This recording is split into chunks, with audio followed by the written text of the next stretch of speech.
all stations. Outer lock is now open. Stand by to launch camera drones.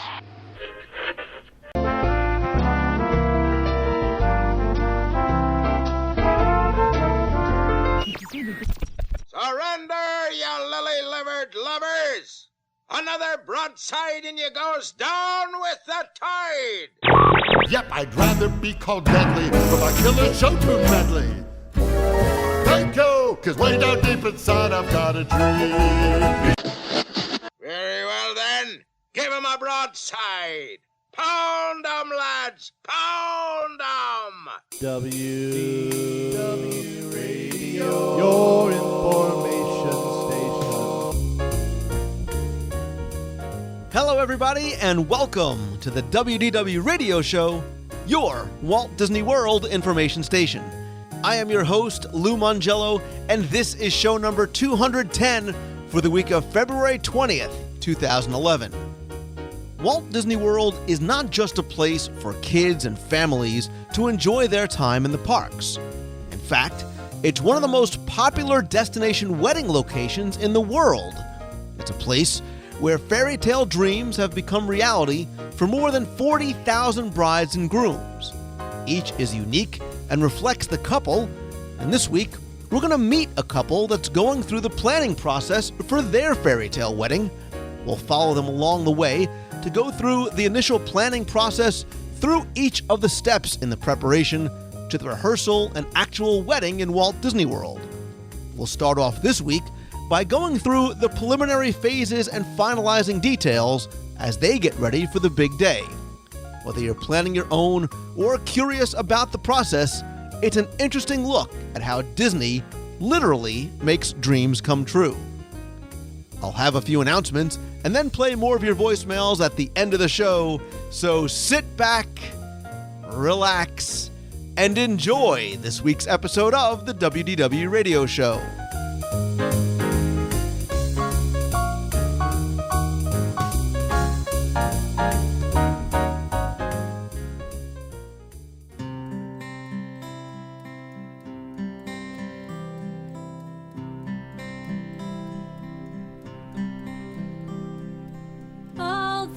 Days watching from the windows, all those years outside looking in, all that time never even knowing just how blind I've been. Now I'm here blinking. When we talk about Disney, we use words like magic, fantasy, and dreams, and for many little girls, their dream is of being a Disney princess. And as they get older, that dream morphs a little bit, but it still pretty much remains the same, although now the dream may become about the white dress or the horse-drawn carriage or maybe a regal castle off in the distance as they celebrate their wedding vows.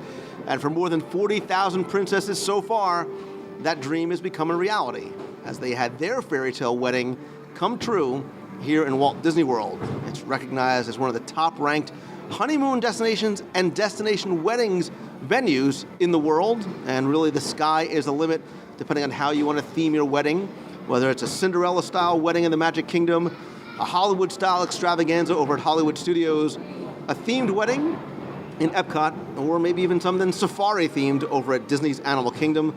There is the Wedding Pavilion and so many other wonderful venues.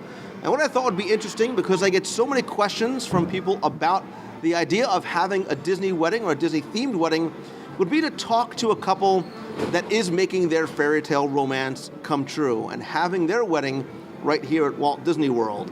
And I thought it'd be interesting to follow them along in the process as they go from the proposal to the planning to the actual wedding and the honeymoon thereafter. So I want to introduce you again to some friends and not relatively recently engaged couple, Stephanie and Larson. Guys, welcome back. How's everybody doing? Hey, everybody. You may recognize Stephanie and Larson from such podcasts as the Disney's Wild Africa Trek recap video, and you actually joined me for a little while when we did an open house from Disney's Wedding Pavilion. Of course, it's only appropriate that since we're talking about Disney weddings, you can hear from the background music that we're in Adventureland.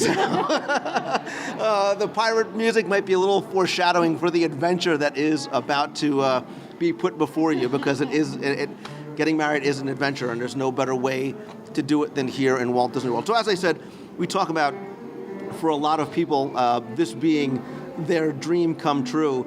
Stephanie, is this, you were always a Disney fan, or was the idea of maybe a Disney wedding something you always dreamed about? Yes, I've always been a Disney fan my whole life, and I remember when they did the first Disney wedding in the Wedding Pavilion and the televised special. I remember looking at my mom and going, I want to get married at Disney World. Yeah, they did it, they televised it back in 1995 on Lifetime as part of the Weddings of a Lifetime series, and I think you and a lot of very young princesses got it in their mind that it wasn't something that you just thought about doing, or, oh, I wish somebody would propose to me in front of the castle. You could really do it and have your wedding here. Absolutely. It's always been a dream to do it. Larson, I'm sure for you too. This is something you've dreamt about since birth. I don't know about since birth. You know what? To be 100% honest, in the back of my head every time, you kind of go past on the monorail, the Wedding Pavilion. I'm a Disney fan, so I always had that thought. Okay, yeah, I would like to I'd like to do that if, when that day comes. But, is the person that I'm going to meet going to be that into Disney and will want to do that? So I wasn't banking on it or anything like that. I'm not, like I said, putting hopes and dreams away to do it. But I thought, okay, yeah, it'd be kind of cool. But again, not something that I was kind of putting money on going to happen. So yeah, and you were a Disney College Program cast member. You were a bellhop over at the Tower of Terror. You could actually see Larson in some of the B-roll footage and some of the Disney Vacation Club and some of the other planning videos. But having a Disney fan wasn't necessarily a prerequisite to who you met? Correct. Yeah, Steph and I actually met online, so people who, think that stuff doesn't work out, or it can definitely work out. We've been together 3.5 years now. Give or take, yeah. Something, sure. Give or take, yeah. We missed our anniversary this year. We were up north visiting family, and it was 3 days afterwards. We're like, oh wait, happy anniversary. Yeah. You start to forget it more and more as time goes on. So listen, I celebrated my 10th wedding anniversary by bringing my wife out to D23, not to celebrate, but to work the tables. But your story is interesting, too, because you just literally like a day after your proposal, there was actually a Disney Weddings open house. It was actually one that I was doing a live broadcast from. Tell us, Larson, obviously you had planned that out months in advance. Yeah, if when you say months, you mean, coincidentally, yes. Then yes, I planned it out. No, it was the proposal was kind of interesting. It wasn't a traditional down on one knee type of thing, because the surprise actually was kind of I don't know if you can call it ruined, but we made it work. We were actually on a cruise, and Steph thought Steph's actually her brother's teacher. Her brother's teacher, who is 23 and autistic. Her teacher and her were out at one of the clubs on the cruise ship, and kind of let the cat out of the bag that I had ordered the ring. Well, let's go one step further. You can tell you guys are almost married, because already it's like, no, I'm going to finish telling the story. What happened was, everyone could see how depressed, everybody on the cruise that was with our group, minus me, knew he bought the ring. Everybody knew. And we're, when you're on a cruise in the islands, there's all these jewelry stores. So you get jealous, you sit there, you're like, I'm looking at rings, why isn't he buying me one? So finally we were out, and my friend Carrie went, I gotta tell you something, but you're gonna hate me, but I gotta tell you. And what are you gonna say? No, don't tell me when someone tells you that. So she told me, and I told him the next day that I knew. So I basically, for that reason, needed to,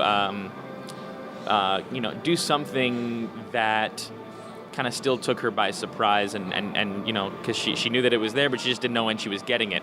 So what I did, I actually work for Apple, the computer company. I don't usually like saying that, because some people don't know who Apple is. Lou's laughing at me. Of course, he knows. Apple, as opposed to, the farming company that is Apple. Anyway, so which, like I said, I don't usually like saying where I work, because people either, the first question out of their mouth is, so how much of a discount can you get me? Or I'm having this broken computer, can you fix it? But what I did was, both of our iPhones actually needed the extended warranty on them. So what I did was I got Apple Care for our phone. finally get it open, and she opens the box and takes out the registration card and kind of puts it aside after looking at it because she didn't have her contacts in, so she couldn't see 100% clearly. But finally, something else kind of fell out of the box that came with the ring, and she realized, wait a second, what's going on? Looks at the registration card, saw the ring taped to it, and Jumped on it. So and I'm sure that's exactly how the two of you each had scripted what your proposal was going to be like. It went obviously according to plan. But fortunately for both of you, just 2 days later, Disney Weddings had an open house, which was an open invitation to come by and tour the wedding pavilion over by Disney's Grand Floridian Resort and Spa, as well as Frank's studio, and meet some of the wedding planners there. I assume, that for you guys was the start of the planning process. Not everybody sort of falls into it that way. Obviously, you guys are local. But tell us about how the process began for you by coming over to the pavilion.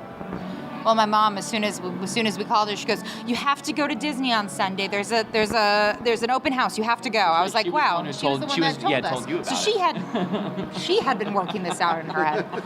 So we went, and I went with my friend Nicole from work, and it was really nice. It was a kind of a rainy day, so we went. We had lunch at the Grand Floridian Cafe. Then we walked over to Frank's, and it was nice. You got to walk around. You got some information cards. I filled out a guest book that yes, I want to have my wedding here, and we went home. And the next day, I ended up calling and said, "Listen, I'm really serious. I'd really like information. I'd really like to have my wedding there." They put me in contact with our wedding consultant, because you have a consultant before you have a planner. And I spoke to Joe DiMatteo on the phone, and we set up a site visit. And we told him all of our different ideas. So he said, just come in. What we'll do is we'll walk around. We went on Larson's day off, and you start at Frank's, and they take you around to all the places you want to go. So first we looked at... I was going to say, give us an example, because I think a lot of people, when they think Disney weddings, say, oh, well, I have to get married at the wedding pavilion. Give us an idea of some of the options that they presented to you.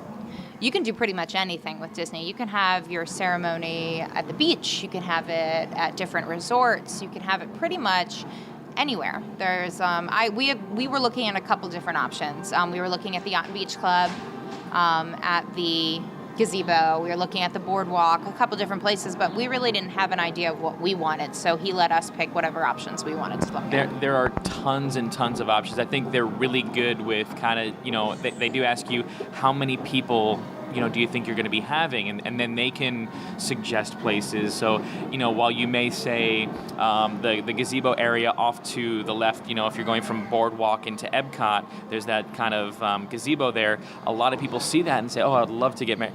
That's really only for about 25 to 30 people. But like I said, the biggest thing is they will work with any couple, any budget. It does not make a difference. And I think we should just mention price real quickly, because I think for a lot of people, they think about a Disney wedding and they think it's going to be incredibly expensive and nobody can afford it. And if you want to go, full out, they have different levels. But you can start for a small, for a smaller wedding, I believe like what they call an escape wedding collection, for about $4,750, somewhere around there. So if that's something that fits into your budget, they can do it, of course. After that, the sky is certainly the limit. And yes, the sky is certainly the limit. We can talk about that later. We don't need to talk about that right now. You can have anything you want if you can pay for it. But yeah, they really, if you go to them and say, I have X amount of dollars to spend on the wedding totally, including dress, including everything, this is what I can spend, they will work with you. And they will do everything they can to create your perfect moment, whether it be floral, anything that you want to see, they can take care of it, and they can find a way to price it correctly. And as long as we're talking about price, you mentioned, you talk about floral, you talk about dress. When you met with your wedding consultant, did you find that it really, if you want it to be, Disney can be a one-stop shop, so you don't have to worry about going elsewhere to try and find a florist, a videographer, a photographer, even your dress? That's you don't really do that with your consultant. You get that more information with your planner after you've paid the deposit and you've picked everything out, and they say, okay, this person's working with you. But those things, if you want it to be, those things are available. With the exception of the dress, even though there is the Kirstie Kelly for Disney dresses, they're not available on site. You can get everything at Disney minus invitations and that kind of stuff. There are We went with someone who's recommended by Disney, who's actually one of 2 people that has the rights to put Disney on your invitations. Characters are all, or it's all licensed material, so you can't just go to your aunt or uncle who owns an invitation business and expect them to have Mickey or your favorite Disney character on that paper. Oh, I'm sorry. Go ahead. Or to be able to customize it, because there is the Disney invitations that you can go online and get, but if you want custom beautiful, not that they're not beautiful, but if you want custom invitations that have hidden Mickeys, if you want, or that you can design something, you're going to have to go with someone who has the licensing materials to use it, which is what we did. I think it was worth a little bit of extra cost instead of ordering them online, because our invitations are absolutely gorgeous. I was going to say that for you, because I've seen the invitations, and they are spectacular because they've got the Disney touch, but they're still very elegant. And I literally took my little, I had the little ivory cranes paper thing. I took it off the wall and threw it away because yours was gorgeous. And that's what I was trying to find out, because I think people need to understand that Disney will make it as easy for you as possible if you want their help in any sort of capacity. Like Steph was saying, there are certain things that you have to go with Disney for, but you don't. They recommend that you go with Disney for most of your stuff because they've all the different teams work so closely together. So the floral team knows the actions and can anticipate the actions of the catering team. So if something happens day of the event, you need an extra table or two, and you went to an outside company to get all that stuff, there's no guarantees you're getting that stuff. If you went with Disney for all of that kind of stuff, then minutes before the wedding they can change stuff up, and like I said, all those teams kind of anticipate each other. We went, I think, with everything with Disney except for photography and videography. And our photographers are people that they're very well known in the area, and they've also done a lot of Disney weddings. So the people at Disney, they know when we said who we were going with, they knew exactly who they were. They were well balanced with that dance. You don't have to go with everything for Disney, but personally I recommend it, because especially if you're really trying to capture the essence of Disney or the magic of Disney or whatever you're trying to encompass, they have all the they know what they're doing. And they've been doing it. They're all trained to know what they're doing. And you feel, for the second that you walk in there, just the first time you're meeting your consultant to when you're actually sitting down in the guts of it and planning your wedding, you feel taken care of the entire time. You always feel at ease. Even when you're freaking out, which I have, even when you're freaking out, they're like, no, don't freak out. It's okay. We can do X, Y, and Z, blah, blah, blah, blah, blah. And they take very good care of you. I mean, the other thing that I've noticed throughout this entire process, and we've been going at it for a while now, is that, and you can back me up on this, Steph, but they do weddings every day of the year. But not once when we've dealt with our planner or consultant or anything like that do they make it you feel special the entire time, and you feel like you're the only couple that Disney Fairy Tale Weddings is working with at that time, which I think is very, very unique and very, very cool. You don't feel like you're on an assembly line at all. You feel like they're taking care of every little touch. Even if you decide to go, I was talking with my planner about figuring out something for the wedding about bubbles, and I was like, I think I'm just going to order it from Oriental Trading, and she's like, that's a great idea. Do that. We'll take care of it. We'll put it in baskets for you. You just hand us the stuff. They know what they're doing. And, when I call Amy, our planner, hi, Stephanie, how are you? She remembers everything about us. How's your family? She really makes you feel like I'm her only wedding that she's planning, when I know she's doing a lot more than just mine. And you don't get the sense from what I gather from you that you've got to use all Disney all the time from beginning to end. They are willing to work with you, obviously, and in your budget. So you've met with your consultant. You are exploring the different options as far as venues. So is it sort of a first round of a general acquainting you with what they can do as opposed to the actual planning process? That's exactly what it is. And it's funny because when I talked to Joe on the phone, I shot off a bunch of ideas. One of being, I was looking at American Adventure at Epcot, but when we actually walked through some of the ideas, it didn't work for me because for American Adventure, you have to have a 7 p.m. wedding service and then go over to Epcot at 9. And I know for the guests, I have kids, I have my brother who's autistic, we needed to have it earlier. So that it was easy to chop that one right out of my mind. But I tell you, the second I walked into the wedding pavilion, the second I walked in there was no way I could say we're not getting married here. Without any decoration, it is probably one of the most beautiful spaces I've ever been in. And it's hard to not immediately picture myself in a white dress walking down with a castle literally in the distance, directly behind where we're going to be standing. It's beautiful.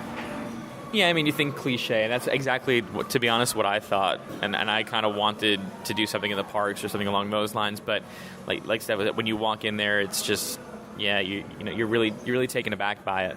So it's just without even any decoration or anything like that. They did such a good job putting that together that you don't need to spend an arm and a leg to outfit the entire thing to get it to look unbelievable. And so is the next step in the process to be assigned to your actual planner when you say, okay, this is what I want to do? At no point, up to this point, you haven't had to make any sort of deposit, any sort of financial or commitment otherwise, but then you get to that next level where you'll be, okay, I'm really serious about it, and that's when you're assigned a planner. Tell us about those steps. Well, first you make your deposit. Then you have to fill out a room block. You think of how many people you're going to have. There's some paperwork to do. You're forgetting the coolest part of the deposit. Oh. When you send the deposit in, and by when we did, I mean when my lovely mother, I love you, Mommy, sent in the deposit, we got in the mail from Joe, our consultant, 2 little green vouchers, which are vouchers for free annual passes to be used whenever you want to exchange them. Before the wedding, after the wedding, 5 years from now, they're always valid. Ours will be when our passes are up for this year. And that was our little present from Disney Fairy Tale Weddings. But that's not the question he asked, Larson. I'm sorry. I just thought it was really cool that, well, we also said that it was the most expensive parent. The most expensive annual passes my mother ever bought me. But so you get the paperwork, you fill out the paperwork, and then they tell you, in a few weeks or so you'll hear from your planner. And basically when you first get once you first give the deposit, you get this nice long list of a timeline, which is set out beautifully. What you should be worried about now, what you should be worried about 12 months, what you should be worried about 9 months, 6 months, all the way down to a few days before your wedding. Everything in a perfect timeline to show you what you need to worry about. I had my dress the next month. My bridesmaids all had their dresses the next month. We took care of his tuxes over the summer. We really followed the list because it was easier to put together. It was very easy to follow. So I didn't have any real stress about the wedding. The only time I've ever had any real stress was after first getting the estimate. That was the first time I freaked out. But there was no real worry. There's no pressure put on you as a bride. You watch shows like Bridezilla and these chicks are freaking out. I haven't had any of those moments, and my wedding's in several weeks. Well, and the timeline is, listen, I put one together when I got married a while back. And it is. There's a lot of stress because there's so much to think about. So the fact that it's done for you, I put together the big wedding binder, but they sort of put that together for you. You mentioned, you're now 40 some odd days out and being a year. How far, or at what point did you decide on what your wedding date was going to be? And is it when you make your deposit? I don't remember when we made the deposit, but I picked the date. That was with the coordinator. It was with the coordinator. Yeah. So after we had our meeting, our site tour, my mom and I started talking dates, and we said, okay, when can we do this? So I had spoken to Joe on a Friday, and I said, what about this date? And it was March 26th. And when I called him, it was March 23rd. And he said it has to be a year before. It's not like that anymore. But then it had to be 12 months before. So he's like, the 26th, I think it was a Monday or something like that. Or he's like, call me on Monday and we'll see if we can secure it. I'll put it in a note in the calendar to say if anybody calls before you call me on Monday, which I called him the second the hours open, to try to book that date. So I called him. We got the date. It's booked on the calendar, but it's not guaranteed until you pay the deposit. One thing I remember from doing spending the day at the open house and doing the live broadcast, and actually I know I posted a video as well too that I'll link in this week's show notes, is that there are a number of online planning tools available. Is that something that you were given right away or something that you guys took advantage of? And if so, tell us about that part of the experience. Oh, my mama knew about those online planning tools well before we were engaged. My mother was planning a Disney wedding for a while. They are helpful, but you see minimum expenditures with some of the prices. That's where it gets a little confusing, because you'll see something like minimum expenditures. You're like, oh, okay, the wedding's only going to cost this. No, that doesn't work that way. So the online planning tools help for an idea of, I think, for images, for what you're looking for with your wedding. Some of the price figures help a little bit, but you get a lot more out of it when you have your planner. That's when you sit there and you're meeting with them for several hours, even though it goes by really fast and it doesn't feel like it, but you really need to sit down with someone to walk you through it, because I think with anything when it comes to wedding, online planning is nothing like the real deal. I'm smiling because as you talked about minimum expenditures, it brought me back 14 years. Trust me, it's the same in Disney World as it is in Shrewsbury, New Jersey. The minimum expenditures and what you actually spend are usually two completely different things. But I mean, the online site is very helpful. They have a lot of features on there to answer a lot of questions. They have a lot of, and as we've gone through the planning process, they've updated it quite a bit. There's more pictures, like for wedding cakes when you're thinking about doing things. They have a lot of pictures online, so you can really get an idea of what you're personally looking for. Or you can see something, and with Disney, they can do anything you want. If you see a cake that you love and it's in purple and gold and you want it in pink and black, they can do it. It's just to get an idea of it. So tell us about the next step in the planning process. You've made your deposit. You've got your wedding planner now, who obviously is very well aware of who you are and what you want to do. Take us through the process up to now. Well, I think it's 6 months before or 8 months. 6 months before is when you have your planning session, which for us was from 9 in the morning till 2. No, it was 9 until 12, and then that's right, 2 until 4. Yeah, so 9 to 12, and it's a little overwhelming, to be honest. When you first think about it, you're like, all right, that's how many hours that I got to sit there. Well, me being the groom, how many hours that I got to sit there and listen to all this stuff. But with my parents, thank you, they're your in-laws soon. What she said. So I mean, you're sitting there and you kind of show up, and I had no idea what to expect, to be 100% honest with you. But you show up, you go into this room, it's the two of us with Steph's parents, and you start planning a wedding, and they really take you through.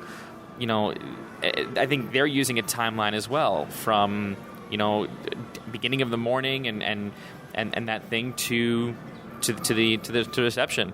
One of the things that now, kind of looking back at it, ask for prices up front if you can, because otherwise you will be shocked when you get kind of your budget. So as you're going over stuff, if you can, like I said, ask for prices. But that being said, they can do a lot of different stuff. And you can also go in. I assume you can see everything that they have to offer. But if you say, look, I've got X amount of dollars to spend, they're not going to show you the gold-plated, whatever. Yeah, I mean, and they have it set up that they have a big, large screen television, so that when you start talking about place settings, like they have pictures of the place settings. So this is what this looks like. So when they talk about, let's say, the room, for example, here's what it looks like with this setting. Here's what it looks like with that setting. Here's what it looks like with round tables. Here's what it looks like with square tables. And they really, they've obviously documented all the weddings that they've done. So they have pictures of every possible scenario that you can think of. Everything from a very elegant, simple wedding that wouldn't cost an arm and a leg to some of the most lavish things you've ever seen. Not that one is better than the other, but it really gives you an idea of, okay, I want to do something simple but elegant, but I would like a little panache there and there. They do a very good job of showing you everything. So, and even if you like one thing about something, and you can pick and choose and really customize your experience. That's why personally I recommend the Wishes collection. That's what we're doing. Escape is the small weddings. Wishes is kind of in the middle, and then there's the couture weddings. With the Wishes, you have far more control to be able to customize your experience. The couture, you're very set in stone. first off, it's incredibly expensive. It starts at $50,000 for, or something like that, for 50 people. Or is it like $75,000, something like that for 50 people. So you have to sit there and think, okay, with something like that, it's you can have this kind of centerpiece or this kind of centerpiece. You can't customize. So. But you can get an idea. So knowing that the Escape starts at around $47.50, again, these prices are subject to change without notice.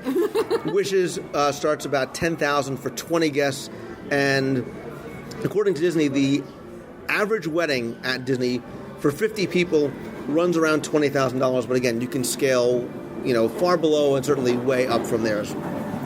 That's about right. I think that's about right. We're having 100 people. Well, that's how it's on the guest list. We haven't got all the invites back. Maybe somebody will say no and send gifts. Just kidding. Love you. But the prices, again, it does vary. I mean, if you want to have rose petals down the aisle and in the ceremony, excuse me, I'm losing my train of thought. If you want to have rose petals, that's $350. Well, that doesn't sound like a lot until you add in X, Y, and Z. What's nice is that you get when you're done with your planning session and they send you the budget, you say, okay, I've got this to work from, and you can pick and choose, and they have no problem. It's not like, oh, you want to change things. This is just a first draft. Where do we go from here? And we've had several drafts since we've gone through it, and they're very, and your planner is more than willing to work with you on every little thing you need to do. The first draft was a lot more than we thought, and I remember getting the email at work and just giggling at it for a solid 45 seconds because I knew that Steph was at home having a heart attack. Because I know the way that she gets, and she can freak out sometimes, so she was probably at home going, oh my God, we're not going to be able to have this wedding at Disney. It's not going to happen. Blah, blah. And I just sat and, like I said, looked at it and giggled. But, we were able to take a step back and find out what was really, really important to us. One of the things that I think they said at the open house that second time was like when you're really thinking of a lot of this kind of stuff, it's mainly an idea that you have. So let's say you want, a certain kind of flower. Well, that flower is going to be a lot more expensive if it's not in season and all that kind of stuff. So when you really kind of get to the bare bones and say, okay, is it really just a color that you're looking for, not necessarily that flower? Because then they can go and they can say, all right, well, this time of year, this flower is that same color, and we can use that one instead of this one and save you X amount of dollars. So when you do get that initial estimate, and that's exactly what it is, an estimate, they're willing to work with you and say, I really want to spend X amount, or these are the things that are important to me, and you can scale it back accordingly. But tell me, not being able to get everything you want, were you still satisfied when you got to where you wanted to be, with it being your fairy tale? Absolutely, because there's things that are important to me and there's things that are not. And when you have to, I think the biggest advice I can give to any bride is your wedding's going to be beautiful, and no one's going to remember whether you had this place setting or that place setting. You want to create a memorable experience. No one's going to remember if you had a tulle ceiling decoration, or if you just had the chandeliers in the ballroom. You have to really take a step back and remember that this day is going to be beautiful, no matter what. And just because it's not the dream you initially had doesn't mean it's not going to be your dream wedding. It's also, you want your guests to have a good time. I mean, in our circumstance, our families are from, my family's from New York, Steph's family is from Maryland. They're traveling a long way. You want them to have a good time. It's not about me and Steph. We'll have a good time regardless, because it's our family will be there, and it's people that we care about that are going to be there. So that's what this wedding is. It's for them. No, really, it's not about having a good time. It really is all about the food. Good. Because if you want to talk about the food, we can talk about the food. Because I know we have been talking about this idea for a long time, and one of the things I was upset to have missed because I had a speaking engagement somewhere was an important part of the planning process was deciding upon your menu, and I have never seen anyone talk about food except when I listen to my own show. Tell us about when you get to that part. How far out was it? And for those of us who've watched some of the shows on TV, we followed that couple along in there. Tell us about the menu selection as Larson smiles. So the menu tasting was scheduled for directly after the planning session. So and how far out are we? This is also 6 months. Like I said, the same day that initial planning session occurred for us was our menu tasting. And I think they do that purposely, obviously, because, like I said, not everybody's in our situation where they live closely. So they have to kind of do it the same day. So the entire planning session, all my mind was all right, when are we eating? And so the planning session actually kind of ended with cake tasting. The cake tasting doesn't happen at the menu tasting. It was in the middle. It didn't end with cake tasting. Whatever. It was the menu. The cake tasting was during the planning session. It wasn't during the menu tasting. Is that Are you guys sure you're not married already? So they kind of bring out there's like 4 different kinds of cake that they have, and then like I think 8 different kinds of icing. And it was just kind of like we were snacking on that the rest of the planning session, and that was just that was an appetizer as compared to. So with the menu tasting, you basically have they give you menus in this packet that you get initially. The biggest advice I can give for that is when they ask you what you want to taste and pick essentially your menu for the menu tasting, is don't pick stuff that you know what it tastes like. A shrimp cocktail is pretty much going to taste like a shrimp cocktail no matter where you go. So the kind of stuff that we picked was kind of stuff that was a little bit more out there. Essentially, we had to pick 2 appetizers, 2 salads, and 3 entrees. And that's kind of an understatement compared to what we got. Because I figured, all right, if I'm going to pick these things, we're going to get small little tasting portions, just enough to kind of get what... No. It was... You sure can.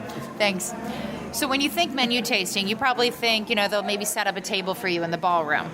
No. They walk you back through we went back through the Grand Floridian ballroom into the kitchen. They had a table, from one of the high tops that they actually cook on. They had chairs, stools pushed up for there with... Director's chairs, yeah. Director's chairs. There was that Mickey and Minnie statue bobblehead that they had flower petals everywhere. They had a magnetic sign. What was those signs? Like the signs that showed the scrolling signs that said, "Congratulations, Stephanie and Larson," and it went in red and in yellow and in multicolor. You walk in there and you feel like you're at the chef's table of the ballroom, pretty much. And I mean, they introduce you to your chef for the experience, and literally you're sitting in front of stoves and prep stations and all this other kind of stuff. Coolest meal ever. So, and if you've seen some of the videos that used to be on things like Travel Channel and that experience that couple went through, that wasn't something that was obviously staged for that. That's something that all of you go through, no matter if you're having your inexpensive wedding or your grand wedding. Yeah. So, I mean, like I said, we got introduced to our chef for the day, and, she was like, listen, all of this stuff can change. This is really just to kind of get an idea as to what you guys like. But, we can change things up as needed. There's also, obviously, you're dealing with Disney, so if you have guests that have special dietary needs, they will work with all of them.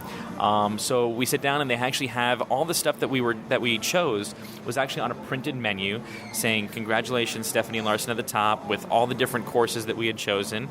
And they started to bring out course after course after course. And like I said... Cooking it in front of us. True. Cooking Yeah. the next course while they were bringing out the first course. Sorry. So, and like I said, I expected small little tastings, but it was full-blown portions, where towards the end I was kind of getting a little full, and I was like, I can't not eat it because the chef is right there. And if I don't eat it, it's going to be rude. Larson subscribes to lose mentality with food.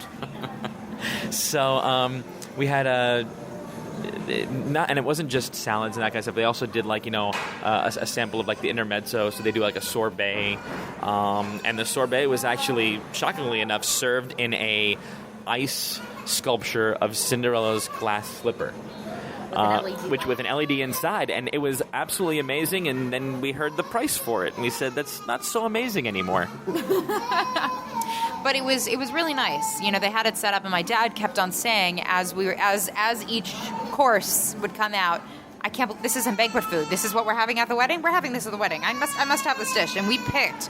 Most people don't pick their wedding off of the menu because sometimes you have other things in mind. You just want to try new things. No, we picked our menu from the menu tasting menu, and some of the ideas we just kind of were like, let's try that one, and let's try that one, and okay. And again, you're not limited to what's on there. You can actually adjust and say, well, I'd like to have A, B, or C. Exactly. And it was funny because we kept on, we had the first salad, we're like, this is amazing, we must have it. And then we had the next salad, we're like, okay, this one is also amazing. What are we going to do? You know what I mean? These are the decisions we have to make, is what food we're going to have. And I have pictures of all of this. So if you want the pictures for the site, I am more than happy to surrender them so that people can see kind of, what the experience was like, because it was... He was texting them to Lou the entire time. That's how he has the pictures of them. He was texting them. He was like, oh my God, he's going to be so jealous. And I made sure to take, before and after shots too. So this is what the plate looks like full. This is what it looks like after I've eaten it. But the other thing that was kind of cool is that you actually not only have a chef there, but there is a waiter there to serve drinks and do that. And it was actually really funny. At one point, the head chef for the ballroom comes over and introduces himself and starts talking to us and says, "Okay, you guys look like you're having fun. You also look like you could use some wine. Do you guys want some wine?"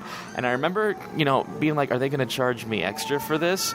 Is this okay?" And I kind of think that I was like, "Yes, please." And he goes, Well, no, "Red or white?" I was like, "White." No, no. At that point, we kind of looked over at Amy, our wedding planner, and we were like, "Is this okay?" And she was like, "Well, whatever chef wants, chef gets." So we're like, "We'll take 4 glasses of wine, please." So yeah, it was pretty cool. So you go through your menu tasting, your decisions about what you want it to be, again, being able to customize everything along the way. Is that pretty much, for the most part, the extent of the planning session, at least on that day? You probably had enough food and wine that you needed to go home anyway. Take us along some of the other stopping points along the way. Obviously, at some point, you get your estimate back. You're able to adjust that as you need to for your budget. What's the next sort of waypoint? Well, I mean, while we were in the planning session, the one thing that kind of struck through to me was, she's like, "Listen, you guys don't have to be overwhelmed." She said, "We get you. We have to worry about getting you to point A. Once you're at point A, we take over everything from there." And Steph and I had noticed that they literally have everything planned out to the minute. So it's like, all right, this is the time that Larson is getting ready with him and his groomsmen. This is the time that we get Steph into the car to go over to the wedding pavilion for the ceremony, and then from there we sweep you up and take you to the next spot. So they literally have everything planned out. So even though it is essentially almost cookie cutter, it doesn't feel cookie cutter. But they do have that kind of all squared away. The next step is pretty much the guest list, right? Well, I want to just touch on that real quick, because, again, as the person who I was actually very involved in the wedding planning, and I put together the binder, and I had literally hundreds of pages. And look, we talk about us as Disney fans. So a lot of us, when you come to Walt Disney World, it's about the Excel spreadsheets and your ADRs, and you're planning that out 6 months in advance. So there's huge value in the fact that those things are done for you, because that for us was a very stressful part of the wedding thing. Trying to coordinate the flowers and the video guy and the church and the limo and all the other puzzle pieces that had to be put in place. There is definitely sort of a benefit to having them take that off of your shoulders, I think. Absolutely. For me, I'm incredibly excited about that day, because I know that I wake up, I'm going to spend the morning with my girls, with my best friends, and my mom's going to come over and help me get into my dress, and then all I have to do is show up. And it's not... It sounds cookie cutter, but it's more streamlined. It's more, they've worked out the system to make it work so you can get the most benefit out of it. I know I'm not going to feel rushed. Okay, hurry, you need to get over here. It's more, they've already set the time. So when we were making the timeline with Amy, it was, okay, are you going to do a meet and greet before? Which we're going to, because we're Jewish and we're going to sign the ketubah together. So, okay, we're going to put this here, and she would rearrange the time to know that we have enough time to do everything. That's what I say. It's laid out for you, but you're very much involved in the process, not in a stressful way, but saying, hey, I want to do this, we need to do this, whatever it might be, and they're able to adjust what they give you. I tell you, the only time I've really felt overwhelmed was when I had to make decisions on the invitations, which I just said, Mommy, that's yours. I literally... Actually, it was in between the planning session and the menu tasting that we met with the woman for her invitations. And at one point, I look over at Steph, and she has this look of terror on her face, because there's about 4 different binders open with all this different paper and folders that this goes in, with pockets coming and stuff coming out of it was, and so she was like, "Mom, you take care of this. We're gonna go eat." Well, it was more my mom saying, "Go eat, honey. I got this." And you know what? I trust my mother. I was like, you know what, Mom? Thank you. Well, and it sounds like you have that trust. I get the feeling that you had that immediate comfort level with your wedding planner too. That what they were doing, not only because they've done it 35,000 times beforehand, but because they know you, they know what you want. You talked about the levels of stress and the intense level. For me, it got, and I still have nightmares about this, and this is probably close to where you guys are getting, is when it came to the guest list, because I come from, listen, my last name ends in a vowel, I come from a large Italian family, and if the butcher's daughter's next door neighbor isn't invited, you're going to insult somebody. So the guest list and invitation, was that sort of the next stop along the way? And then tell me about that part of the process and how Disney got involved. Most definitely. It was definitely the next step of the process. You really have to kind of find that balance of, who can we invite, who can't we invite, who should we invite, who do we have to invite. Who really needs to be there? I mean, with a destination wedding, which even though we live in Florida, a wedding at Disney, no matter what, is a destination wedding. And when you think about that, yes, you can have a lot of people, but you really want your wedding to be with people that you want to share it with. So I only invited one person that I work with because she's someone that I find as a friend. Yes, originally I was going to invite everybody from work, but it's like, in 10 years, am I going to remember these people? Like, those are the questions as a bride and a groom I think you need to ask yourself. Who are the people that you really want 10, 15 years from now to look back at pictures and say, I'm glad they were at my wedding? And those are the people you really need to invite. You don't have to invite your third and fourth cousins that you see at bar and bat mitzvahs or confirmations once every in a blue moon. You really have to think about the people you want to be there. And I had to do that. Larson had to do that. Larson's parents had to do it. And my parents had to do it because their list was longer than everybody's. And that's one of the things about getting married. That's one of the reasons why I wasn't able to do it, because I couldn't fly down and put up 325 of my mother and father's closest friends in Walt Disney World. But if you're local, or again, that's one of the things you have to consider too about having a destination wedding. There is some sort of a trade-off and sort of a balance that you have to strike there. And not everyone's going to come. And you think that when you make the guest list, you're like, oh my gosh, all these people are going to come. I've had friends that would love to be there, but it is a destination wedding, and it is really expensive to get a hotel room. And, you have to think about all those things, and you have to expect that. If you're going to be inviting people from out of town, you have to expect that they might say no.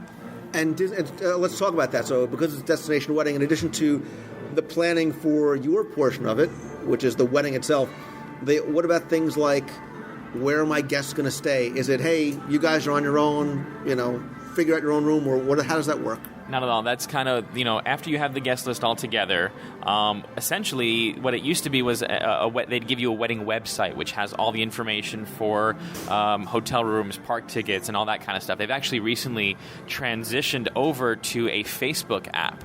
So you can literally go into this app and add people to the application and invite them to the wedding website. Actually, they don't even have to be on Facebook, I think they said. But from that Facebook website, you can actually go in and say, okay, here's my wedding party, and you can actually assign those people, and it literally looks through your entire friends list for those people, and I can say, okay, this person, he's my best man, this person, he's a groomsman, he's a groomsman, she's a bridesmaid, she's maid of honor, so on and so forth. But like I said, in terms of hotel rooms and that kind of stuff, it has all the information. So that kind of leads us into the room block and having to pick that out. Which was stressful because I don't want to say stressful, but it was more difficult because you think room block, you're like, okay, I'm going to reserve 10 room nights at this hotel. We picked a deluxe hotel, a moderate hotel, and a value hotel. Actually, we had 2 deluxe hotels just because we wanted to give more people options. Because since we're having the wedding at the Grand Floridian, there are going to be people that want to stay there. But we also wanted to do the boardwalk for some people that don't want to stay at the Floridian. We also did one of the All-Stars and one of the Port Orleans. But you have to pick the room block. You pick it by room nights per night. So you pick from 6 days, and you pick, okay, I'm going to have 5 nights this night, 2 nights this night. Very complex. And at the number that you pick, you have to fill 75% of them. Then about 2 months before the wedding, you have the chance to lower that room block, which we did. And there is an Excel spreadsheet, I think, that they sent us that does go and kind of really helps you kind of block out what you think you're going to need. Helps you. I did it. I was confused as heck. It helps her, and it helped her so much. It made my life so much easier. Yeah, so, it sounds like along the way, they are very much holding your hand and walking beside you to sort of... Any question you have, even with that, I was on the phone. Joe, how do I do this? Okay, this is how you do it. He was very helpful with that. I think that was done after the very first session. I remember we picked after. No. I thought it was no. It was after the deposit. All right, I'm gonna go back to sleep. I'm gonna go over to Pecos Bill. I'll be. No. So when you finally work out the guest list and everybody at home is hopefully somewhat satisfied, I received something in the mail. I'm fortunate enough to be coming to the wedding, which I thought was great. And if you're somewhat familiar with some of the things Disney does, it was nice to get that little reminder in the mail. Disney does save the dates for you, so you can order your own or include it. It doesn't cost extra whatsoever. Once you send your guest list to them, they send out the save the dates, and they're beautiful. They're absolutely beautiful save the dates with a basic Cinderella type. What? No, they're fine. You said careful. No, I was gonna say carousel, but that was wrong. I meant golden carrot. Okay, so they're beautiful. They're absolutely beautiful. Save the dates, and it doesn't have to. You don't have to worry if it clashes with your invitations because I think it takes that extra step, and they're done very beautifully. And again, it's very elegant, but it certainly screams Disney wedding to a certain degree because it's got that Cinderella feel. And that's where my wife said to me, "Why didn't we get married down here?" And, fireworks ensued after that. So, all right. So your save the dates go out, and you've got your wedding, you've got your menu, you've got a lot of these things. How far out are you now, and what, if anything, has been the next step that you guys had? Invitations were the next step. We also, we got our budget estimate in the mail in that time period as well, and we were making our cuts to it. But I think that's what, with any wedding, up until probably right before the wedding, you're making your last changes and stuff like that. But we had to wait for the invitations to go out, which went out, I want to say the end of January, middle January. And your wedding date is? March 26th, 2011. The RSVP date is the 14th. February 14th. Valentine's Day, corny. We didn't pick it, but it's cute. So right now we're still receiving responses, and I'm going to make a round of phone calls next Friday for those who have not sent responses in. Don't look at me like that. I said that. No, we know Deanna sent it in. But that's pretty much where we are now, is waiting to see what the final guest will be, which we'll know within the next few weeks of how many people we're actually dealing with. I also have to check in to see how we're doing with the room block, making any final changes, and right now, just picking up the favors and all the little last minute type things and attendant gifts. And I think something interesting to note, being local, something that we had to take into consideration was even people who are local could get hotel rooms. I think that's something that we forgot when we were initially asking for the room block. We're getting, Disney is going to provide transportation to and from the venue from all of the hotels. Like I said, I didn't say it, but it's for a price. You can essentially charter buses so that your guests don't have to worry about driving from location back to their hotel, and they'll make stops at kind of the hotels that are in our room block that are people are staying at. And I know people that I work with who live 40 minutes away. They plan on making a weekend out of it. So definitely something also to keep in mind that I don't think we thought of in the beginning was we're local. Oh, everybody's just gonna people who are local are just gonna drive there for the thing and not worry about it. Yeah, and as we're starting to get close and you're just about to get to some of those next points, which is going to be thinking about things like, well, let me ask you this real quick. What about things like rehearsal dinner? Is that something that you're going to do as part of Disney as well, or are you going? Oh, yeah. Our rehearsal dinner is going to be awesome if the weather permitting. Our rehearsal dinner is going to be in Epcot at Italy Isola West, overlooking the water. It's going to be from like 7 to 9:30 the night before the wedding, so where everyone's going to be there to watch illuminations, which is going to be a great experience because a lot of people in the bridal party have either been to Disney once or twice or never. So it's going to be a very amazing experience for us because it's going to be romantic. And we went to illuminations the night after we got engaged. We went out to dinner to Blue Zoo to celebrate, and then it's kind of our thing to go watch it. So it's nice to be able to share that with the people that are closest to us. And the nice thing too, and it was nice watching you sort of glow as you talked about your rehearsal dinner and watching you as you're talking about the planning, because you seem a lot less stressed than my wife and I did as we were planning. And it is sort of that idea of that fairy tale wedding without it being all when you think Disney wedding, it's not about Mickey Mouse and Cinderella and characters. It can be your idea of what you want your wedding to be. And again, they can do as much or as little and as Disney-fy it or as theme it as much as you want. We're in Adventureland, you want a pirate-themed wedding, they can do it, yeah.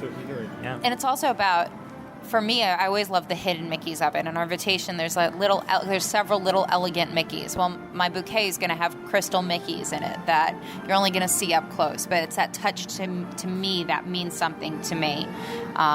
So it's very exciting. We're very, very excited about it all. So if each of you, and maybe largely even from maybe a guy groom perspective, what's the one bit of advice or one thing to keep in mind for somebody that is thinking about doing a Disney wedding? Something that you learned that either was surprising or something that is good going in to know or understand? Let her do all the work. Oh, shut up. Or her mother. Let her mother do all the work. Just show up for the... No, I'm just kidding. I don't know. You go, and then I'll come up with one. I don't have advice for the groom. I'm the bride. No, I know. Yeah, you do your that was the advice, question. and I'll think of mine. My advice is to go in with your expectations, but let them be blown away. Because we had talked for years about getting married at Disney, and I was never going to get married in that wedding pavilion, and I walked in there and fell in love. So go in with the expectation that you're going to plan an amazing party, and you can afford it no matter what your budget is, and realize that you're really going to be taken care of, and it's going to be, the entire experience is going to be something you're never going to forget, and you're not going to look back at the wedding planning and going, oh, I was about to kill him the entire time, I wanted to kill myself, my mother, blah, blah, blah. You actually were enjoying it, and it almost felt like it was part of the wedding. That menu tasting, as I say, was probably one of the best dining experiences I have, and I'll always remember that. And that's not something I'm going to ever have the chance to do again. So you really want to take it all in. It's an amazing experience. And that's exactly what I sort of wanted to close out with, which is, part of your Disney wedding isn't necessarily the day and the ceremony and the reception and the food. It's about the experience. And the experience of the planning is not the stressful thing like me with my binder and spreadsheets and notes and running back and forth. It was something very enjoyable and something that seems that you guys really have relished and it's going to be a memorable part of it. My our photographer actually is a very, very good friend of mine. He's a coworker of mine, and the thing that actually he always says to me is he's like, "You're really excited about this wedding, aren't you?" Which he said he really doesn't see that with grooms. But like I said, I've had fun every step of the process. Maybe it's because I've worked here, maybe it's because I grew up coming here. But it's been a fun ride, and I just keep looking forward to the big day, and it's. Yeah, just really, really looking forward to it. It's interesting because as we get closer, of course I'm excited for the ceremony and of course I'm excited for the party, but what I'm really looking forward to is all my closest family and friends being in Disney with us. And it's that entire weekend is going to be a celebration. It's going to be a vacation, something that I don't know if I'll ever be able to do again with all of my family and friends because some of us live in LA, some of us live in Florida, a lot of us still live up north. It's not something that we can do a lot of. So for us to be able to all be together, and it's going to be a party celebrating us too, which I'm sure will be fine. It's the entire event from when we check into the hotel on Wednesday and my friends start arriving to when we check out the next week it's going to be amazing. Heck, my cousin's kids are actually more excited to come to Disney than to come to the wedding. So they're coming actually a couple days earlier, and that's all they care about. I mean, listen, I was going to say that the thing I'm most excited about is not only watching you guys get married, but really the beef short ribs, but really being able to experience it vicariously through you and experience the day. I know 5 minutes in, I'm going to get a whack on the shoulder from my wife saying, see, we could have done this. And we start talking about renewing our vows. That's what we've been looking to maybe, 15, 20 years, renewing our vows and doing it here because they can do it. And if you want to do something for a couple and it's just two people there, or for 200 or 500, whatever it is, they can find a way to accommodate. But part of the reason why I want to do this is because I did want other people to understand the process and, again, follow you along. We're going to continue to follow on your journey. I think it's just so odd that the Pirates of the Caribbean music is playing in the background. The battle has almost begun between but it's not. But it has been it's been an adventure, and it's been one that you guys have definitely enjoyed, and that's what I wanted to sort of understand from the early stages of the planning process.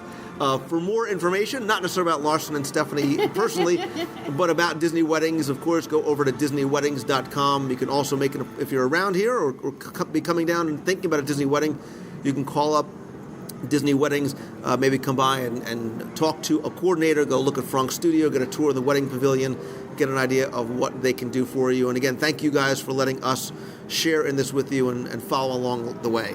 Pleasure's all ours, you know. Come, I know that the, what do you call it, the cocktail hour is going to be outside at Summer House, so... Oh, everybody can come. Come on over. We won't be there, unfortunately. We're going to be knee-deep in photos, I'm sure. But we hope that we can help you guys make your wedding dreams come true. Larson and Stephanie, thanks very much, guys. Thank you. Tell me again about the beef short ribs. Just Well, I mean, talk it's slowly. not necessarily the beef short ribs, but it's more the macaroni and cheese that it sits on with the 5 different cheeses. 5 cheese, and the white truffle oil macaroni and cheese. Yes.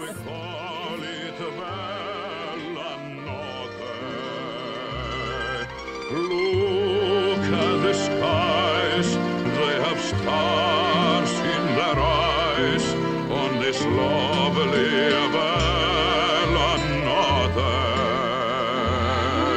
Side by side with your loved one,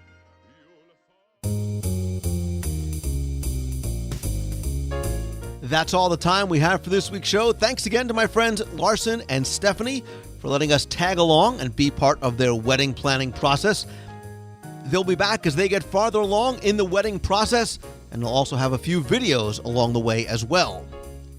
We are now 1 week, finally, in the last few days before the WDW radio cruise aboard the Disney Dream. Again, if you're coming aboard, make sure you visit WDWRadioCruise.com for itinerary, details, scans of all the navigators from the maiden voyage, links to forum discussions, lots more. If you are unable to join us on the cruise, definitely stay tuned to Twitter, twitter.com/Lou Mongello or facebook.com/WDW Radio, as I will try and broadcast live from the cruise, if possible. Certainly going to try and do a newscast, at least on the Wednesday while we're at sea. Speaking of the newscast, be sure you join us every Wednesday night at 7:30 p.m. Eastern for a live interactive news show covering Walt Disney World. I do a live video broadcast where you can be part of it and discuss and talk about the news real time in the chat room. All you need to do is visit WDWnewscast.com to watch and be part of the chat.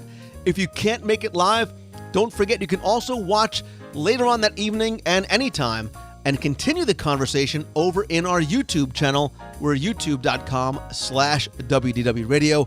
I'll also put the audio portion of the newscast right in the podcast feed. Be sure and go and subscribe to WDW Radio over in iTunes. If you want to be part of the show, you can send me an email with any questions that you might have to lou@WDWRadio.com. If you want to be heard on the air, you can call the voicemail toll-free at 888-703-2171. Be sure and come by the website over at WDWRadio.com.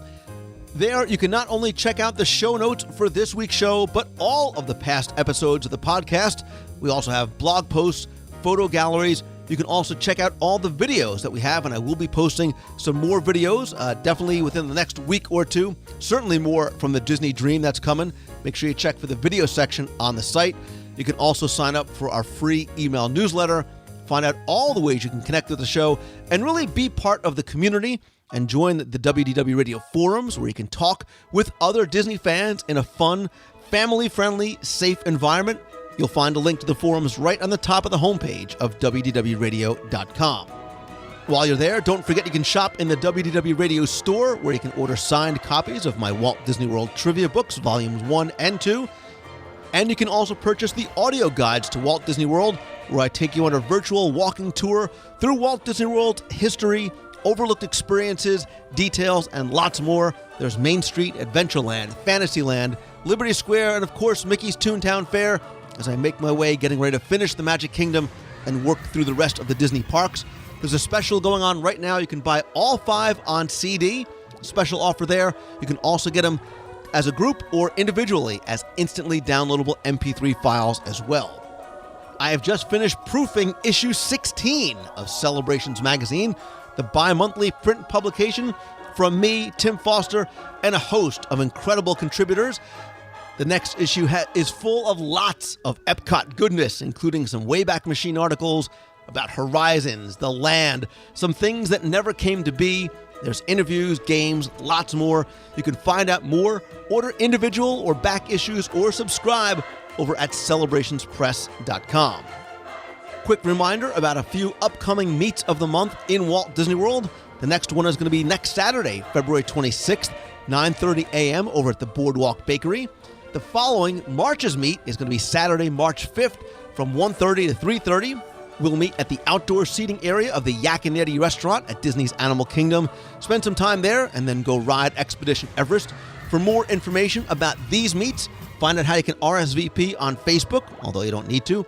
And remember, anyone and everyone is invited. You can go and visit DisneyMeets.com. There you'll also find out information about some upcoming events and meets we have planned, including Destination D in Walt Disney World, D23 Expo out in Disneyland, our Adventures by Disney trip. Lots more coming. And if you can't make it for these meets of the month, don't forget, we get together every month in Walt Disney World. So make sure and stay tuned to DisneyMeets.com for more information. Quick thanks as always to my partners and sponsors, including MEI and MouseFan Travel. They are my official and recommended travel provider for all your vacation planning needs. Becky Menken and her team can not only help you get the best deal for your Walt Disney World, Disneyland, Disney Cruise Line, Adventures by Disney vacation, but more importantly, they're going to offer you the best possible personal service that really is their hallmark. You can check them out over at mousefantravel.com. If you're coming to Walt Disney World and are interested in getting a vacation home that has a private pool, spa, kitchen, game rooms, multiple master bedrooms, lots more, allstarvacationhomes.com has more than 150 within 5 miles of Walt Disney World. Great way to spend a Walt Disney World vacation. And if you want to stay right in the heart of Walt Disney World, go check out the Walt Disney World Swan and Dolphin. They are some of my favorite places to stay, not just because of the 17 world-class restaurants and lounges. Oh, how I love you, Blue Zoo. But there's great, wonderful guest rooms with the incredible Heavenly Bed, the Mandara Spa, lots more, including a number of Disney benefits as well. Check them out over at swananddolphin.com. Lots more that I'm working on for the show and site, and new projects as well that I'm hoping to roll out and introduce to you over the next few weeks and months. So definitely stay tuned to the show. Also going to have some new contests coming up and coming back to the show. Again, lots more that I'm working on. Really, really looking forward to the meets of the month coming up. Certainly to meeting and seeing everybody on board the Disney Dream in just under a week. Can't tell you, we've been waiting for this for so long. It's finally here, and I'm looking forward to a great time and making and meeting so many new friends. And speaking of friends, remember, guys, you are my friends, whether we have met or not, and I am sincerely grateful for you taking the time to listen to the show this and every week. As always, if you like the show, all I ask is that you please help spread the word. Let others know about it. If you're on Twitter, tweet out that you're listening. Share the link over on Facebook or in your favorite discussion forums. And please come by, review the show and the free WDW Radio iPhone app over in iTunes. Speaking of the iPhone, I want to make a quick mention. For those of you who are on the Google Android device, be sure and check out the blog from this past week over at WDWRadio.com. I have detailed instructions there on how you can get the WDW Radio show right on your Android device. That is going to do it for this week's show. Again, thanks for listening. Please come by, be part of the community, keep the conversation going, both in the show notes, on YouTube, Twitter, and Facebook, wherever you like. And as always, my friends, I hope that you find the inspiration to start to pursue your passion and follow your dreams. And when you do, always keep moving forward. So until next week, until the Disney Dream, my friends, have a great week, everybody. See ya. Hi, Lou. This is Ron from Kentucky. I'm calling in response to a question that was asked on show 209 about what listeners think we should do or Disney should do with Discovery Island. Discovery Island, I guess is what it is. My suggestion, when I think of islands, the thing I think of in modern day Disney history is The Incredibles and Syndrome Island, the lair. And I'm thinking maybe they ought to build an attraction or some kind of experience to where 4 people could do a tour where they would go in and it would be set up like some of the things that Syndrome had done on his island. And, it would be a kind of an interactive experience, something like that. Just kind of thinking out loud, it's a very rough schedule, rough idea, but that's the first thing that comes to my mind is when I think about an island and modern Disney thing, that it would be, could do an Incredibles, kind of an Incredibles role-playing experience for families. Just a suggestion and just my response to the question. Enjoy the show, and thanks a lot. Have a good day. Bye-bye. Hey, Lou, I'm just sitting here on the beach of the Polynesian waiting for wishes to start in about a minute or two.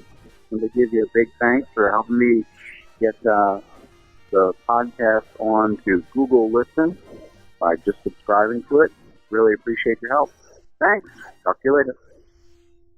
Hey, Lou, it's Darlene Nagy from West Seneca, New York, Buffalo. And I just wanted to say, yay! We are 1 week out now from the cruise. We've already passed the probably getting on the ship timing. So I am so totally thrilled. I cannot wait to meet all of my Deck 7 friends and everybody else on the cruise and getting to know everyone. We are going to have such a fun time. So you have a great week. Everybody get packing. Talk to y'all real soon. Bye. You've got a friend.